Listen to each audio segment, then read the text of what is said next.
Det første vi starter med, det er at klippe skabelonen ud. Jeg har lavet 2 skabeloner på papiret. Hvis du skulle få lyst til at være mere end en, der skal lave gækkebrev, så har I altså 2 skabeloner. Men for den her video, så bruger vi bare den ene. For at vi ikke skal bruge hele dagen på at kigge på mig, der sidder og klipper, så speeder jeg videoen lidt op, så vi kommer hurtigere videre til noget af alt det sjove.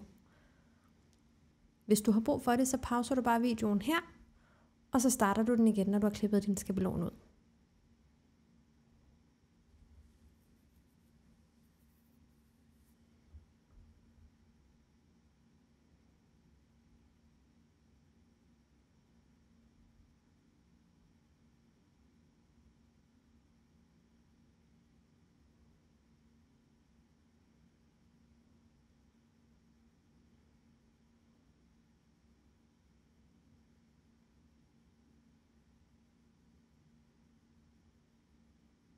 Det næste, vi så skal gøre, når du har klippet din skabelon ud, det er, at vi skal gøre vores papir klar. Hvis du har noget farvet papir, kan du bruge det, ellers så kan du gøre som jeg og bare tage helt almindeligt hvidt printerpapir.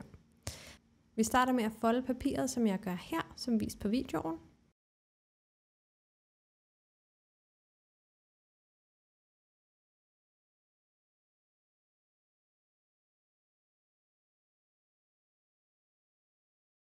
Og så tager du din blyant, og så tegner du en streg ned langs trekanten, vi lige har lavet. Og så klipper du det overskydende stykke papir af, som jeg gør her.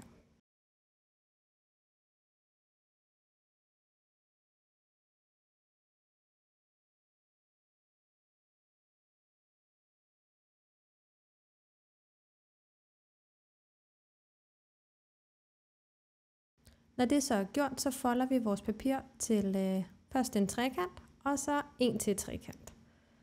Og så er vi klar til at tegne efter vores skabelon på papiret. Det kan være en god idé, hvis du har at sætte nogle små papirklips på, sådan så skabelonen bliver siddende. Det havde jeg ikke, så jeg brugte bare min hånd til at holde den fast med. Men det kan altså være en god idé at lige sætte den fast med nogle papirklips. Og igen, så speeder jeg lige videoen lidt op, så vi ikke skal bruge hele dagen på at se mig tegne.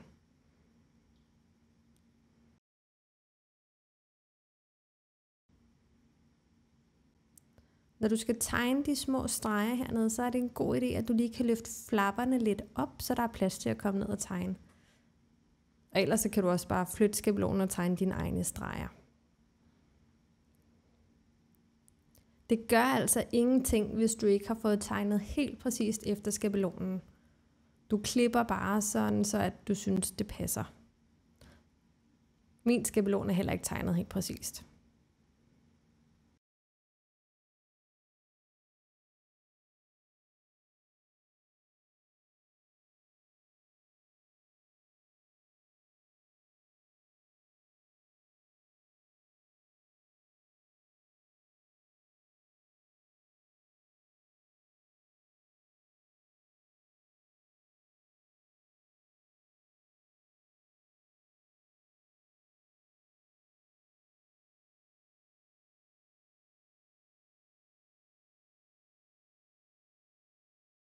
Og når du så er færdig med at klippe, så folder du gækkebrevet ud.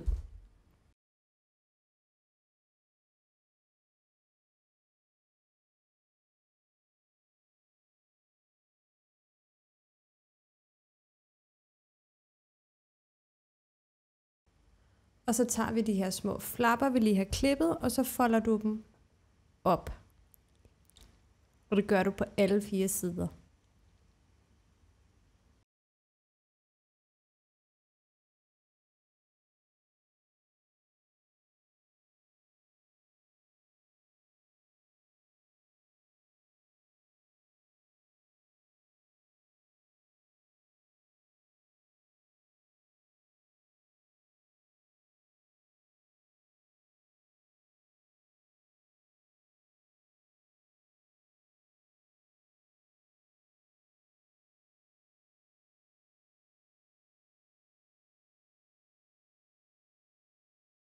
Og så er det tid til at skrive et gækkevers. Du kan enten finde på dit eget, eller måske finde et på nettet.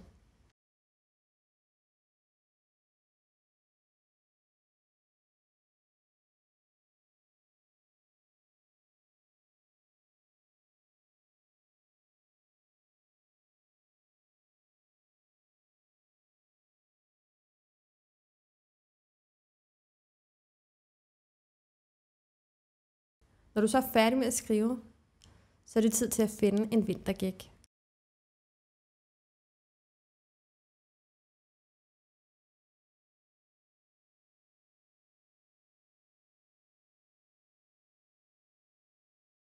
Her der klipper jeg en af de medfølgende vintergækker ud.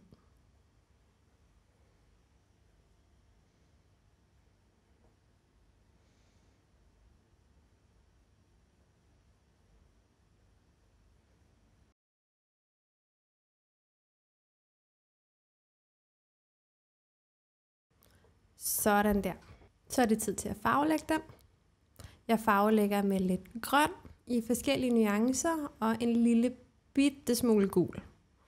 Du kan selvfølgelig farvelægge den ligesom du har lyst til.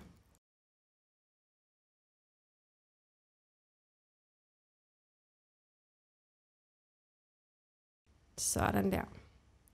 Og så tager jeg min fine lille vintergæk, og så sætter jeg den simpelthen ind igennem nogle af de her trekanter, vi har klippet.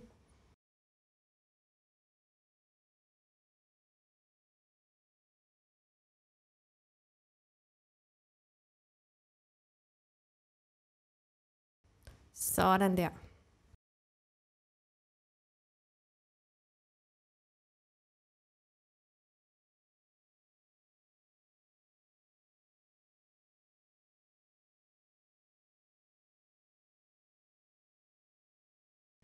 Jeg folder lige gækkebrevet for at sørge for, at når det skal i en konvolut, at det så ligger helt ordentligt.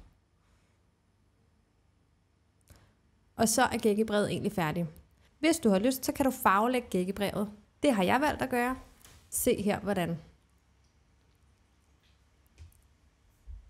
Det første, jeg starter med, det er at farve alle næbbene på fuglene gule, eller orange gule.